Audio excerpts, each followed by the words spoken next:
وَلَقَدْ يَسَّرْنَا الْقُرْآنَ لِلذِّكْرِ فَهَلْ مِن مُّدَّكِرٍ۔ السلام علیکم ورحمۃ اللہ وبرکاتہ۔ الحمدللہ کفا وسلام علی عبادہ الذین اصطفیٰ، اما بعد۔ محترم ناظرین کرام، آسان درس قرآن کے اندر 7ویں پارے کا چوتھا رکوع ہے، جس کے اندر 8 آیتیں ہیں، آیت نمبر 101 سے آیت نمبر 108 تک۔ اعوذ باللہ من الشیطان الرجیم، بسم اللہ الرحمن الرحیم۔ یا ایھا الذین آمنوا لا تسألوا عن اشیاء ان تبد لکم تسؤکم وان تسألوا عنها حین ینزل القرآن تبد لکم عفا اللہ عنها واللہ غفور حلیم۔ اے ایمان والو، ایسی چیزوں کے بارے میں سوال نہ کرو کہ اگر ان کی حقیقتیں تم پر ظاہر کر دی جائیں تو تمہیں ناگوار گزریں، اور اگر تم اس وقت ان کے متعلق سوال کرو گے جب قرآن نازل کیا جا رہا ہو تو وہ تم پر ظاہر کر دی جائیں گی۔ اللہ نے تمہاری اس حرکت کو معاف کر دیا ہے، اور اللہ بڑا بخشنے والا نہایت بردبار ہے۔ قد سألها قوم من قبلکم ثم اصبحوا بها کافرین۔ یقیناً تم سے پہلے ایک قوم نے ایسی ہی چیزوں کا سوال کیا تھا، پھر وہ لوگ انہی باتوں کی وجہ سے کافر ہو گئے۔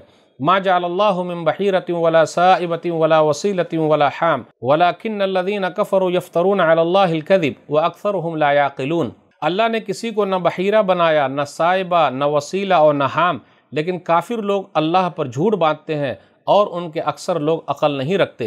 وَإِذَا قِيلَ لَهُمْ تَعَالَوْا إِلَىٰ مَا أَنزَلَ اللَّهُ وَإِلَى الرَّسُولِ قَالُوا حَسْبُنَا مَا وَجَدْنَا عَلَيْهِ آبَاءَنَا أَوَلَوْ كَانَ آبَاؤُهُمْ لَا يَعْلَمُونَ شَيْئًا وَلَا يَهْتَدُونَ۔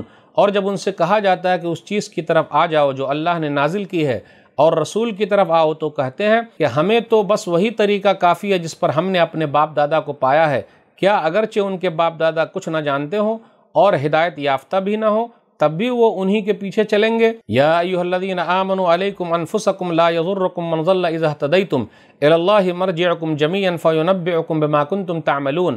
اے ایمان والو، تم اپنی جانوں کی فکر کرو، اگر تم خود ہدایت پر ہو تو دوسرا جو بھی گمراہ ہو تمہیں کچھ نقصان نہیں پہنچا سکتا، اور اللہ ہی کی طرف تم سب کو لوٹنا ہے، پھر وہ تمہیں ان کاموں کی خبر دے گا جو تم کیا کرتے تھے۔ یا ایھا الذین آمنوا شہادۃ بینکم اذا حضر احدکم الموت حین الوصیۃ اثنان ذوا عدل منکم او آخران من غیرکم ان انتم ضربتم فی الارض فاصابتکم مصیبۃ الموت تحبسونہما من بعد الصلاۃ فیقسمان باللہ ان ارتبتم لا نشتری بہ ثمنا ولو کان ذا قربی ولا نکتم شہادۃ اللہ انا اذا لمن الآثمین۔ اے ایمان والو، جب تم میں سے کسی کی موت کا وقت آ جائے تو تمہارے درمیان گواہی کا نصاب یہ ہے کہ وصیت کے وقت تم مسلمانوں میں سے 2 عدل والے گواہ ہوں، یا اگر تم زمین میں سفر کر رہے ہو اور اس وقت موت کی مصیبت آ پہنچے تو تمہارے غیر لوگوں میں سے ہی 2 گواہ ہوں۔ پھر اگر تم ان گواہوں کی نسبت شک کرو تو انہیں نماز کے بعد مسجد میں روک لو، پھر وہ اللہ کی قسم کھا کر کہیں کہ ہم اس گواہی کے بدلے قیمت نہیں لے رہے،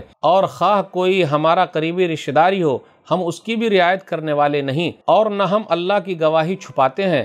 یقیناً اگر ہم ایسا کریں تو گنہگاروں میں شمار ہوں گے۔ فَإِنْ عُثِرَ عَلَىٰ أَنَّهُمَا اسْتَحَقَّا إِثْمًا فَآخَرَانِ يَقُومَانِ مَقَامَهُمَا مِنَ الَّذِينَ اسْتَحَقَّ عَلَيْهِمُ الْأَوْلِيَانِ فَيُقْسِمَانِ بِاللَّهِ لَشَهَادَتُنَا أَحَقُّ مِنْ شَهَادَتِهِمَا وَمَا اعْتَدَيْنَا إِنَّا إِذًا لَّمِنَ الظَّالِمِينَ۔ پھر اگر معلوم ہو جائے کہ یقیناً وہ دونوں گواہ گناہ کے مرتکب ہوئے ہیں تو ان کی جگہ 2 قریبی رشتہ دار بطور گواہ کھڑے ہوں جو میت کے ترکے کے زیادہ حقدار ہوں، پھر وہ اللہ کی قسم کھا کر کہیں یقیناً ان پہلے دونوں کی گواہی سے ہماری گواہی زیادہ سچی ہے اور ہم میں سے کوئی زیادتی نہیں کی، یقیناً اگر ہم ایسا کریں تو ظالموں میں سے ہوں گے۔ ذالک ادنی ان یاتوا بالشہادۃ علی وجہہا او یخافوا ان ترد ایمان بعد ایمانہم واتقوا اللہ واسمعوا واللہ لا یہدی القوم الفاسقین۔ یہ طریقہ زیادہ قریب ہے کہ وہ ٹھیک ٹھیک گواہی دیں یا اس بات سے ڈرے کہ ہماری قسمیں ان ورثاء کی قسموں کے بعد رد کر دی جائیں گی، اور تم اللہ سے ڈرو اور اس کے احکام سنو، اور اللہ نافرمان لوگوں کو ہدایت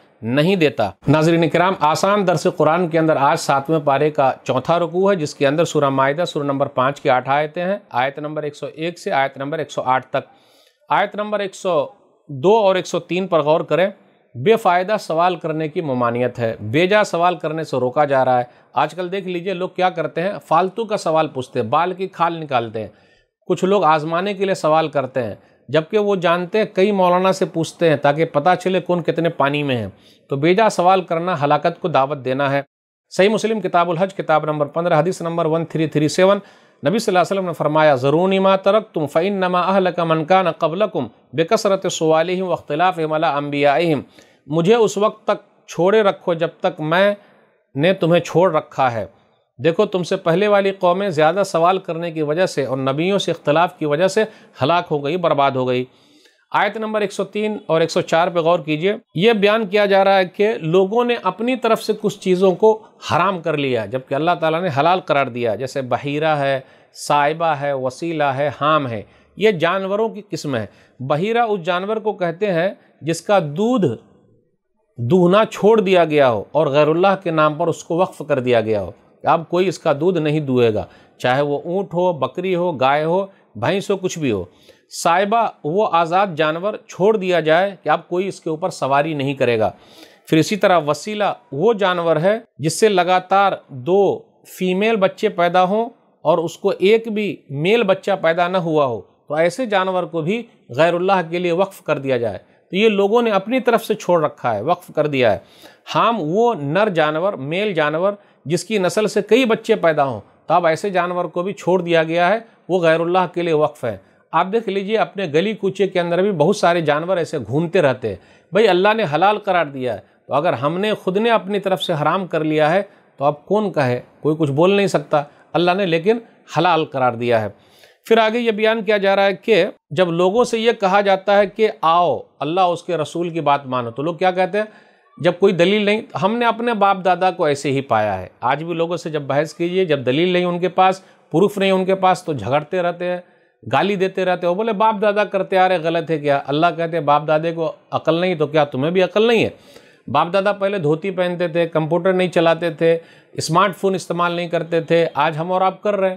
تو بھائی دنیا کے معاملے میں باپ دادا نہیں، لیکن دین کے معاملے میں باپ دادا، یہ کہاں کی عقل مندی ہے؟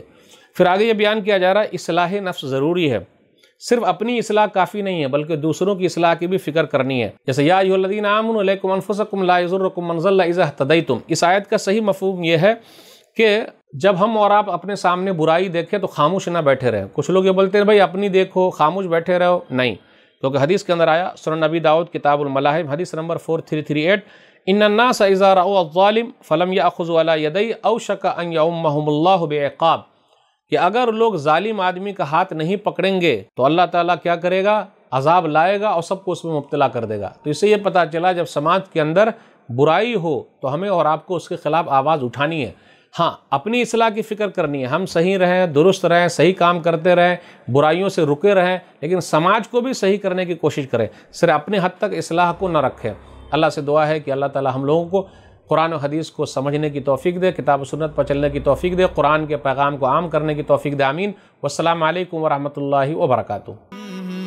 اور مزید ویڈیوز کو دیکھنے کے لیے آپ ہمارے YouTube چینل کو سبسکرائب کریں۔ فجزاکم اللہ خیرا۔